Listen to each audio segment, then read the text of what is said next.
La vision par ordinateur, mais alors qu'est-ce que c'est que ça exactement? Justement, ça va être notre sujet. J'ai peut-être un peu plus de 3 questions à poser à mon invité. Bonjour Thibault Lucas.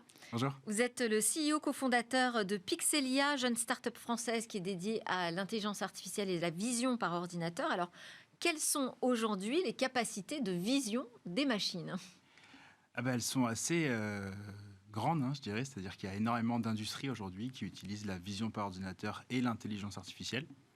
On pense notamment à l'inspection de l'infrastructure énergétique, par exemple, qui peut se faire par des drones et de l'intelligence artificielle, ou le tri de déchets, ou encore l'analyse dans Qu'est-ce qu'elles sont l'agriculture. capables de voir exactement, les machines, à travers le logiciel, Alors en fait, c'est assez simple. Une image, ça peut être représenté via des pixels. Et c'est ces pixels-là qu'on va donner aux algorithmes pour qu'ils comprennent les images. Donc quand on dit qu'une IA voit une image, en fait, ce qu'elle fait, c'est analyser la valeur de pixels dans une image. Et elle compare à d'autres images similaires. Exactement, c'est le principe de l'intelligence artificielle. C'est en fonction de données qu'on lui a montrées par le passé, on va être capable d'analyser les données futures. Et donc, elle peut, si on commence un peu à avancer sur le champ des applications, elle peut, par exemple, comparer quelque chose en bon fonctionnement et quelque chose d'abîmé, de détérioré. Quels sont les types d'applications? Exactement, ça, c'est des cas d'application qu'on supporte avec nos clients, c'est-à-dire la détection de défauts sur des lignes de production, par exemple. On a dans la métallurgie, on peut voir des défauts quand on usine une pièce. Cela, ça apparaît sur une image. Donc on peut le détecter automatiquement avec de l'IA. Ouais. Et en France, on est plutôt bien positionné sur ces technologies de vision par ordinateur ou en retard? Je dirais que d'un point de vue de la recherche, on est très bien positionné. On le voit un peu en ce moment, c'est dans l'actualité. En IA, on est très bon, on a des très bons mathématiciens. Le sujet maintenant, c'est d'arriver à passer de la recherche et du laboratoire aux applicatifs métiers qui génèrent de la valeur. Et là-dessus, c'est un travail en cours qui est assez... où il y a un gros challenge, et c'est vraiment tout le sujet de Pixelia, c'est comment industrialiser l'intelligence artificielle et faire en sorte que ces algorithmes qui sont très performants en laboratoire puissent réellement générer de la valeur pour les entreprises.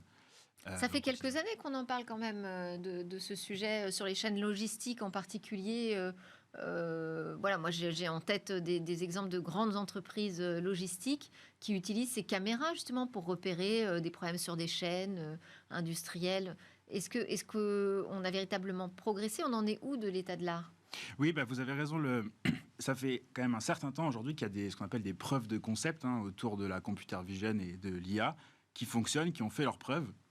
Et le sujet maintenant, c'est comment passer à l'échelle. C'est-à-dire faire en sorte de ne plus analyser qu'une usine logistique qui serait une usine témoin, par exemple, mais d'aller déployer ça sur l'entièreté d'un parc logistique. Et ça pose des problématiques un peu différentes. Comme n'importe quel logiciel, on veut s'assurer qu'il fonctionne bien, que quand il ne fonctionne pas, on puisse l'améliorer et le réparer rapidement, et s'assurer que tout le monde a accès à l'information au bon moment. Et donc ça, c'est ce qu'on fournit à nos clients pour passer à l'échelle en fait, de ces applicatifs. Et alors, question, est-ce que si on avance un petit peu lentement, parce que moi, c'est ce que je constate et c'est ce que j'entends aussi dans ce que vous dites, est-ce que c'est lié à une certaine anxiété qui est nourrie aussi au sein de la société vis-à-vis de ces caméras qui sont capables justement de faire de la reconnaissance d'objets, mais aussi de visages, de mouvements de population? On pense tout de suite en fait à des applications aussi de surveillance. Alors oui, vous avez raison, la technologie peut être appliquée à des fins très différentes, notamment des fins qui peuvent être peu éthiques. En réalité, dans un entrepôt, ce qu'on filme, c'est un carton, en général.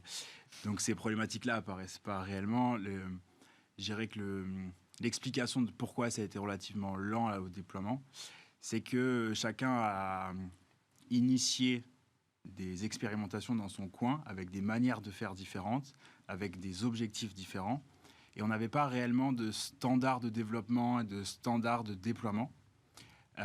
Et c'est un petit peu la nouvelle tendance aujourd'hui, c'est comment avoir un process commun de déploiement à l'échelle de l'intelligence artificielle. Et ça veut dire qu'il faut que les startups de l'IA, de la computer vision, se mettent autour de la même table et décident ensemble de standards?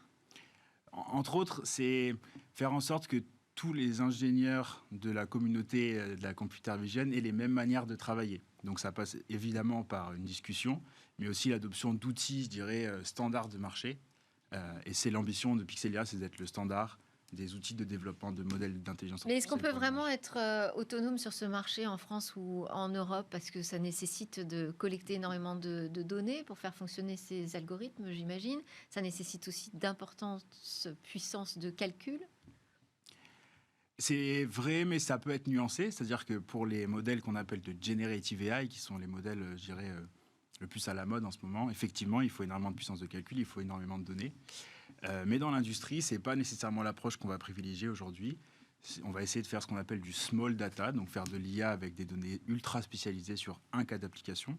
Et dans ce cas-là, qui est le cas majoritaire aujourd'hui, ces problématiques s'effacent. C'est-à-dire qu'il y a besoin de beaucoup moins de puissance de calcul et beaucoup moins de données. Donc c'est un problème qu'on peut gérer, je dirais. Bon, Thibault Lucas, on va continuer la conversation, alors pas avec vous, mais avec le directeur monde de BCGX qui va nous parler justement de ces avancées qu'on fait aujourd'hui dans le domaine de l'intelligence artificielle. Donc je vous invite à rester à l'écoute de Smartech. Je rappelle que vous êtes le CEO et cofondateur de Pixelia. Merci beaucoup. Merci.